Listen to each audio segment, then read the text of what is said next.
So a company recently reached out to me to see if I was interested in testing one of these Booster TF64 rechargeable cordless car dryers.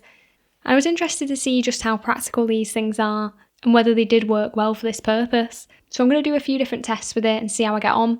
But I'll start off with the features. As I said, this is a cordless rechargeable option with a 4000 milliamp battery, which is built in, and you just plug it in to charge it. At the time of making this video, this is £60 or $85.98 US, and there are quite a lot of countries that they ship to, and the link to this particular dryer will be in the description. It's very straightforward to use, so I did just quickly charge it up to make sure it was on full battery, and it did come pretty much fully charged. There's just the on-off button on the bottom, and then the LED display will light up on the side. There are 2 buttons underneath it, so the first one is just for a light, which is actually surprisingly powerful. And the second button is what you use to switch between the 4 different speeds. So the first 3 speeds can be cycled between by just keep pressing that button, and then once you press it after the 3rd time it will switch off. There is a decent range here, so the first speed on the display was reading at 13.5, second at 24.5 roughly, and the third at 36.5. Not entirely sure what this measurement actually is, but it did feel like it corresponded pretty well to the change in speed. And then the 4th mode, which is the turbo mode, you get by holding down that button when it is on that 3rd speed.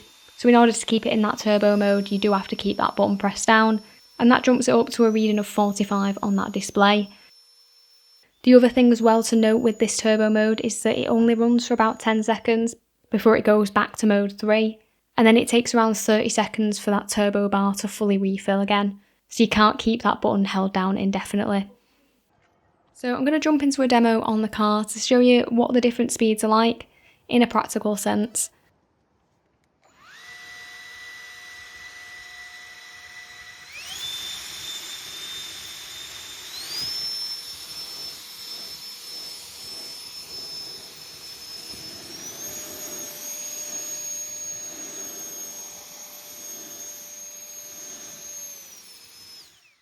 So in my opinion, speeds 1 and 2 aren't really practical for car drying, and I don't think it's going to push much water off. Speed 3 is definitely where things start kicking up a notch. The turbo mode again kicks things up to the next level, so you might find it useful depending on the level of protection on the car.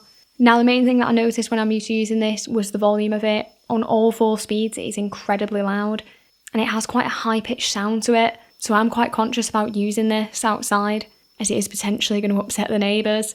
I'm going to jump into some clips now where I switch between the 4 speeds, so you can hear the volume. Obviously the volume is going to be taken down a lot compared to my voiceover, so I'll do some decibel readings too.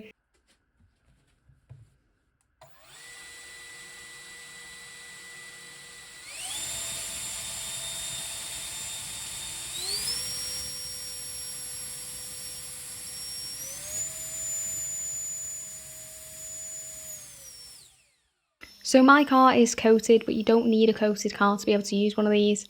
As long as your car has decent protection, whether it is a ceramic coating, wax or sealant, as long as it's beading that water up nicely, it will be fine to use. I did use speed 3 on most of the clips here, and I did notice a few very small droplets that were occasionally getting left behind and did require a bit more attention to be able to remove properly.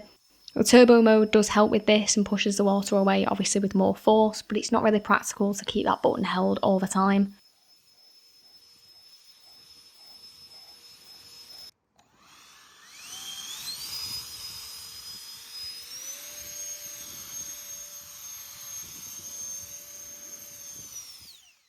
Although this does feel powerful, it's not as strong as my Blowair RS car dryer, which is a corded option that does cost about triple the price. So I will jump into some clips now so you can hopefully see a bit of a difference between these two.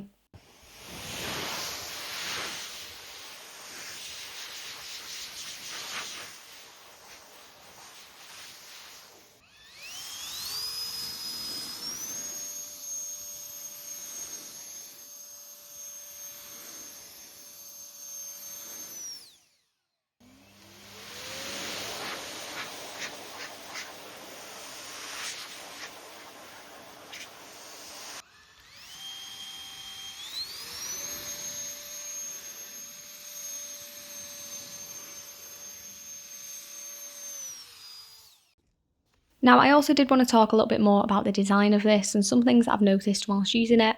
So it is pretty lightweight and weighs about 840 grams, particularly with the amount of force that this kind of produces that pushes it back a little bit. This is really easy to hold with one hand and it's still nice and easy to control too. There isn't really any contouring on the body of this besides some slightly sort of rounded off edges, and I would prefer it if the handle had maybe a little bit of contouring or rubber gripping just to make it a bit easier to manage, as I have pretty small hands so it is a little bit tricky to hold. There are some warnings on the side about getting anything stuck in the fan at the back. I would prefer it if there was a little bit more of a guard here just to make that a little bit less of a risk. And also it'd be nice if the front part had maybe a rubberised section in case you accidentally clip the car with it. Compared to my Blue Air RS car dryer, there isn't a filter in this, which is something to consider if you plan on applying something to the surface afterwards. I didn't notice any dust on the car, but if you're doing it, for example, when there's loads of pollen in the air, it might become more of a problem. And also it doesn't have any heated function on this either. In order to change between the different modes, you do press a button on the side, so there's no kind of trigger option. A trigger would make it a little bit easier to kind of release if you need to quickly, but it might cause some fatigue if you have to hold that down. Now, I also did want to do a battery test of this, so for this I stuck it in mode 3 and ran it until it cut out with a slight break at around the 9-minute mark to give my ears a rest. In total it ran for 13.5 minutes, and I did notice that the wind speed did gradually drop off over that time, so it started at around a reading of 37 and ended up at about 29, and it was a fairly linear kind of drop off. Quick note as well, you might notice some flickering on the LED display. It doesn't look like that in real life, it's just an effect of the camera. Now, in terms of how practical this is to dry an entire vehicle, I think it really would be pushing it unless you had an incredibly well protected car and it wasn't too big. When I'm using my other car dryer, which is more powerful, it normally takes between 10 and 15 minutes, again depending on the vehicle size. So it definitely would be tight to do it with this, and I think it's best suited to just dry in more specific areas. I also timed how long it took for the battery to fully recharge, and it was 1 hour 45 minutes.